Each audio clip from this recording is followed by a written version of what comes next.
जय श्री कृष्ण। श्री गणेशाय नमः।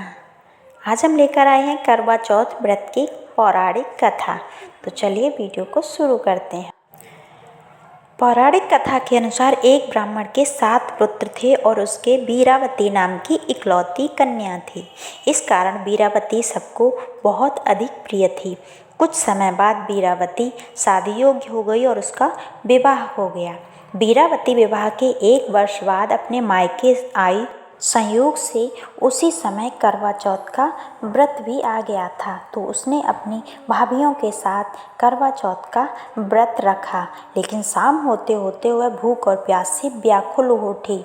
उसकी यह दशा देखकर जब उसके भाई खाना खाने के लिए बैठे तो वो वीरावती से भी आग्रह करने लगे कि वो भी खाना खा ले। लेकिन बहन ने बताया कि आज उसका करवा चौथ का निर्जल व्रत है और वो खाना सिर्फ चंद्रमा को अर्घ देकर ही खा सकती है और अभी तक चंद्रमा निकला नहीं है।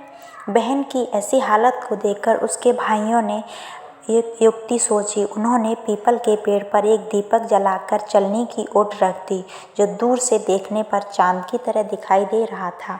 तभी एक भाई ने आकर वीरावती से कहा कि चांद निकल आया है, तुम उसे अर्घ दे दो और खाना खा लो। वीरावती ने जब देखा कि सचमुच चंद्रमा निकल आया है तो उस चांद को देखकर उसने अर्घ दिया और भोजन ग्रहण करने बैठ गई।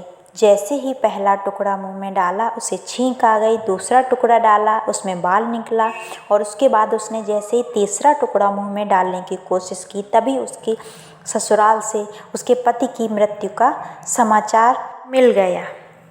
समाचार पाकर जब वो अपने ससुराल पहुंची तो उसने देखा कि उसका पति मृत पड़ा हुआ है। संयोग से तभी वहां इंद्राणी आई और उन्हें देखकर रोती हुई वीरावती बोली, हे माँ, यह किस अपराध का फल मुझे मिला है। प्रार्थना करते हुए वह इंद्राणी से बोली कि माँ, मेरे पति को जिंदा कर दो। तब इंद्राणी ने कहा कि तुमने करवा चौथ का व्रत बिना चंद्रोदय के चंद्रमा को अर्घ दे दिया था, यह सब उसी के फल से हुआ है। अतः अब तुम वर्ष के 12 माह के चौथ के व्रत व करवा चौथ का व्रत को श्रद्धापूर्वक बड़ी पूरी भक्ति भाव से करना पड़ेगा और इन व्रत के प्रभाव से तुम्हारा पति पुनः देवता के समान जीवित हो उठेगा।